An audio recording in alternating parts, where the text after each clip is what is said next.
ഇരട്ടയാർ വാഴവര ജനകീയ ആരോഗ്യ കേന്ദ്രത്തിന്റെ നിർമ്മാണോദ്ഘാടനം നടന്നു. ഇടുക്കി എം പി ഡീൻ കുര്യാക്കോസ് ഉദ്ഘാടന കർമ്മം നിർവഹിച്ചു. ഹെൽത്ത് ഗ്രാന്റിൽ നിന്നും 55 ലക്ഷം രൂപ വകയിരുത്തിയാണ് കെട്ടിടത്തിന്റെ നിർമ്മാണ പ്രവർത്തനങ്ങൾ നടത്തുന്നത്. ഇരട്ടയാർ ചമ്പകപ്പാറ PHSCയുടെ കീഴിലുള്ള വാഴവര ജനകീയ ആരോഗ്യ കേന്ദ്രത്തിന്റെ പുതിയ കെട്ടിടത്തിന്റെ നിർമ്മാണ ഉദ്ഘാടനമാണ് നടന്നത്. ഹെൽത്ത് ഗ്രാന്റിൽ നിന്നും 55 ലക്ഷം രൂപ വകയിരുത്തിയാണ് കെട്ടിടത്തിന്റെ നിർമ്മാണ പ്രവർത്തനങ്ങൾ നടത്തുന്നത്. Idukki M P advocate Dean Kuriakose ഉദ്ഘാടന കർമ്മം നിർവഹിച്ചു.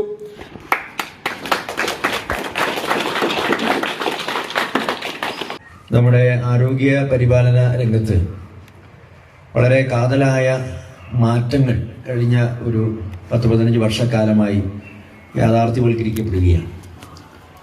നാഷണൽ റൂറൽ ഹെൽത്ത് മിഷൻ സംവിധാനം യാഥാർത്ഥ്യമാവുകയും പിന്നീട് നാഷണൽ ഹെൽത്ത് മിഷനായി മാറുകയും പിന്നീട് നാഷണൽ ആയുഷ് മിഷൻ ഉണ്ടായി.